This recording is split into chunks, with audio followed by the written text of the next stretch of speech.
12 տարեկանում գիրք գրած Արաքսյան 44-օրյա պատերազմի ժամանակ է ստեղծագործել։ Ըստ փոքրիկ հեղինակի «Իմ հուշերի աշխարհում» գիրքը շատ գաղտնիքներ է պարունակում, որի մասին էլ զրուցել ենք հարցազրույցում։ Արաքսիա ջան, նախ խոսենք քո մականվան մասին, ինչպես որոշեցիր Արաքս Նայիրի անունը։ Նայիրի մականունը տվել է ինձ մայրս, քանի որ ես շատ եմ սիրում հայոց պատմությունը եւ գրականությունը, շատ սիրով համաձայնվեցի, նաեւ Նայիրի շատ է օգտագործվում հայոց պատմության եւ գրականության մեջ, ինչի առումով շատ դուրս եկավ եւ որոշեցի այդպես անվանակոչվել։ Դու գիրքը գրել ես 12 տարեկանում, չէ՞, եթե չեմ սխալվում։ Սկսել եմ գրել։ Ինչպես ոգեշնչվեցիր, ինչպես որոշեցիր, որ պետք է սկսես գիրք գրել։ Հիմնականում այսպես ասած կարևոր դեր խաղաց ինձ 44-օրյա պատերազմը, քանի որ մեր դասարանում, ինչպես միշտ բոլոր տեղերում, դրա մասին այդ թեմաներից խոսում էին, եւ մեր դպրոցում, երբ որ սկսեցին այդ թեմաները շոշափել, մեր դասարանում կար մի տղա, որ նույնպես իր հայրն էլ զոհվեց այդ 44-օրյա պատերազմի ժամանակ, եւ այդ պատճառով էլ ես իրադարձություն եղավ, որ իմ կյանքում շատ մեծ դեր խաղաց, եւ իմ ցավը ես ներկայացրեցի ու տվեցի թղթին, եւ եթե ինձ հարցնեն, ասեն դու ինչու սկսեցիր ստեղծագործել, ես կասեմ, ես ոչ թե սկսեցի ստեղծագործել ինչ-որ մի բանի համար, այլ ես ստեղծագործեցի, որ ես ինքս ինձ լավ զգամ։ Ինչի մասին է գիրքդ։ Գիրքս հիմնականում մանկությունն է նկարագրում, իմ հուշերի աշխարհ, այսպես եմ անվանել գիրքը, ինչու հենց իմ հուշերի աշխարհում, որովհետև այն կարծես իմ, այսպես ասած, օրագիրը լինի, բայց ներկայացրել եմ այն բանաստեղծությունների տեսքով, քանի որ չէի ցանկանում, որ տպագրվի այն ու բոլորին հասկանալի լինի։ Իհարկե ապագայում շատ ցանկություն եմ նաև իմ ինքնակենսագրական վեպը գրել, բայց այդպես անվանեցի, որպեսզի ավելի գաղտնիք լինի, գաղտնիքներ կան այս գրքում, եւ ինչու եմ անվանել իմ հուշերի աշխարհում, որովհետև ընթերցողը, երբ որ այս մի գիրքը փոխանցեմ ինչ-որ մեկին, այն նույնպես կարդալուց ոչ թե կկարդա օրինակ Արաքսիայի հուշերի աշխարհում, այլ հենց կկարդա իմ հուշերի աշխարհում։ Այսինքն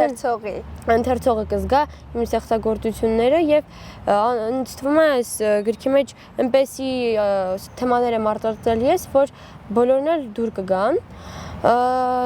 Կբացես այդ գաղտնիքներից մի քանիսը, ինչ հուշեր։ Իհարկե, այստեղ ունեմ իմ առաջին բանաստեղծությունը, որը գրել եմ հենց 44-օրյա պատերազմի ժամանակ, քանի որ իմ առաջին բանաստեղծությունը չդեցա, որ իշխի տխրությունը։ Հենց այդ պատճառով էլ այսպես եմ գրել։ Ես տանն եմ նորից ու ժպտում եմ։ Տան էլ ինձ սպասողներ կան եւ ուրախ շպիտներ։ Մայրս նցած աթոռին ժպտում է եւ ասում. «Բարև իմ անուշիկ, ես բարևում եմ նրան եւ արագ հասկանում, որ նա իմ քաղցրիկ մայրիկն է, մայր իմ անգին ու լուսերես»։ Կասես ովքեր են քեզ աջակցել, օգնել, որ հասնես այս հաջողությանը։ Ինչ աջակցել են ամենակարևորը իմ ծնողները եւ ինձ թվում է ամենաառաջինը շնորհակալություն պետք է հայտնեմ Աստծուն դրա համար, որովհետեւ ես այսպեսի մի առաջնորդ ունեմ, այսպեսի մի նախադասություն եմ հորինել, որ ես ոչ մի բան ինձանից չեմ ներկայացնում, ես ընդհանրապես ինձանից ներկայացնում եմ գրիչ, թուղթ եւ մի ձեռք ունեմ, որը գրում է ընդհանրապես Աստծո խոսքերը։ Մնացածով ոչ մի առավելություն չունեմ ես մնացածից։ Շնորհակալ եմ նրան։ Եվ ինչպես նաև ուզում եմ շնորհակալությունս հայտնել Հայկու Շոհանյանին, նա բանաստեղծուհի եւ մանկագիր է եւ աշխատում է 17 գրադարանում, այնտեղ նա ինձ սպասարկել է եւ աջակցել է տարբեր մտքերով, նաեւ նվիրել է իր հեղինակային գրքերից, աջակիցներից եւ ծնողներից նաեւ կանաշահեմ, որովհետեւ առանց հայրիկիս հովանավորությամբ չէ լինի այս գիրքը եւ նաեւ մայրիկիս տված խորհուրդներով եւ որ հիմա ես կարողանում եմ խոսել, չեմ մի փոքր ընկճվում, մայրիկս խորհուրդներով եմ առաջ գնում, նաեւ ուզում եմ շնորհակալություն հայտնել գրքի ստեղծման համար Հայաստանի արվեստի միության նախագահին եւ նրա քրոջը Մելսիդա Հակունցին եւ Լարիսա Հակոբյանին, իրենք նույնպես ինձ տվեցին լավ խորհուրդներ, ինչպես նաև շնորհակալություն եմ հայտնում գրքի էջադրողին, Որ հրատարակչությունն է օգնել, որ հրատարակես այս գիրքը։ Գրքի հրատարակչությունը Լուսավետ հրատարակչությունն է, ինչպես նաև Հայ արվեստի տուն խմբագրատունն է խմբագրել։ Ինչպես դիմեցիր հրատարակչությանը, գնացիր ասացիր ես գիրք եմ գրել, ինձ կաջակցեք, թե ինչպես եղավ այդ գործընթացը առհասարակ։ Շատ հետաքրքիր հարց է, որովհետև չի պատկերացնում, այսպեսի հարց կտայք։ Ճիշտ ասած, այս հիմնական գործընթացը եղավ ինձ օգնեց Հայկու Շոհանյանը այդ հարցում եւ որպեսզի ավելի մատչելի լիներ ինձ խորհուրդ տվեցի նա որ տպագրեմ Հայաստանի արվեստի միության նախագահի մոտ, քանի որ 14 տարեկան եմ եւ ինձ թույլ չէին տա, որ ես ստեղ ունենամ ԳՄԴ գրող, որպեսզի սա համարվեր գիրք։ Ինչպես արեցիր այդ գործընթացը, ինչպես կատարվեց։ Սկզբում ներկայացրեցի, որ Հայկու Շոհանյանի աջակցությամբ դա եղավ, նա ինձ ծանոթացրեց Հայաստանի արվեստի միության նախագահին, եւ մենք անմիջապես զանգեցինք նրան եւ հաճախեցինք նրանց տուն։ Ես սկսեցինք գրեթե ամբողջ մի երեկով սկսեցինք քննարկել ինչպես կլինի այս գրքի ստեղծումը, այդպես սկսեցի մի քանի անգամ Անկում գիշերները անցկացրեցինք եւ նոր կարողացամ ստեղծել այս գիրքը։ Շատ լավ։ Ինչ գաղտնիքներ ունես գրքիդ մեջ։ Ընթերցողը ճիշտ ասած ինքը ինձ թվում է կբացահայտի այդ գաղտնիքները, որովհետև դա իմ հուշերի աշխարհում, այսինքն իմ հուշերի աշխարհում իմ ներսում կատարվող հուշերն են, որոնք ոչ բոլորը կուզեմ, որ այսպես ասած իմանան, բայց շատ ինձ թվում է ճիշտ կլինի, որ իրենք այդ գաղտնիքները բացահայտեն, որպեսզի իրենց համար ավելի հետաքրքիր լինի եւ իրենք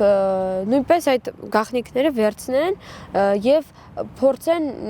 ինչ-որ մի դրվագներ հիշել նաեւ իրենց կյանքից։ Որն է քո սիրելի հատվածը գրքում, որ ամենաշատն է տպավորվել ու ամենաշատն է սիրում։ Իմ սիրելի շատ հատվածներ այսպես ունեմ։ Ամեն մի բանաստեղծությունը իր դերը ունի, բայց ես ամենաշատը մի փոքր ինքը տխուր բանաստեղծություն է, բայց քանի որ իմ կյանքի գլխավոր այսպես ասած առաջնային դեր խաղում է արդարությունը եւ ես դրա համար ամեն ինչ կարող եմ, ամեն ինչի պատրաստ եմ, այսպես ասած, եւ իմ ինքնակենսագրական վեպը նույնպես դրա հետ շատ կապված է լինելու, չեմ ուզում ճակերտել բացել, բայց երբ որ արդեն կզգամ, որ դրան պատրաստ եմ եւ այնպես կարող եմ գրել, որ շրջապատը ինչպես այս գիրքն եմ գրել, գաղտնիքներով լի կլինի, բայց միևնույն ժամանակ չեմ խափի ընթերցողին, ինձ թվում է այդ ժամանակ նոր սկսեմ այն գրել։ Իսկ իմ ամենասիրելի բանաստեղծությունը Թշվառ պատանին է։ Մի հատված կընթերցես։ Իհարկե, Թշվառ պատանի։ Մեղադրում են քեզ, գիտեմ անտեղի, իսկ դու խեղճացած մի հայացք նետեցիր, հասկանում եմ քեզ, ով միամիտ տղա։ Ում ես համարել Թշվառ պատանի, ում մասին ես գրել։ Ճիշտ ասած, բանաստեղծությունը ծնվել է դպրոցում։ Քանի որ դպրոցում մանկական անախորժությունները, անարդարությունները շատ են, այնտեղ հիմնականում եղավ եւ Թշվառ պատանին, ճիշտ ասած, մենք դասանում ուսուցիչների հետ երբեմն լինում են, դա բնական է, որ լինում են վեճեր, երեխաները սկսում են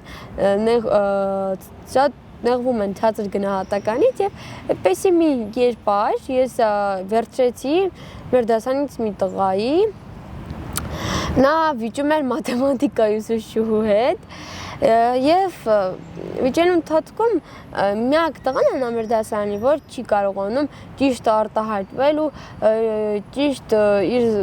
ներկայացնել, որ ես մեղավոր չեմ։ Իհարկե ուսուցիչներ բնականաբար ճիշտ էր իր հերթին, բայց ես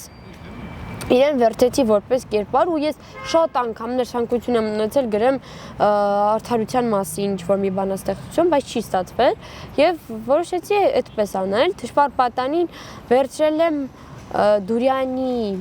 ստեղծագործությունից, այնտեղ նշված էր Տարագիր Իսիպերիա դրամայում, ես նաև այդ դրաման մենք նախագծային աշխատանք ենք ներկայացրել եւ խաղացել ենք, որովհետեւ չի ուզում ինչ-որ մի այնպեսի անուն լիներ, որ գրված լիներ արդարություն, ուզեի ինչ-որ մի փակագծերը չբացեի, այդպես։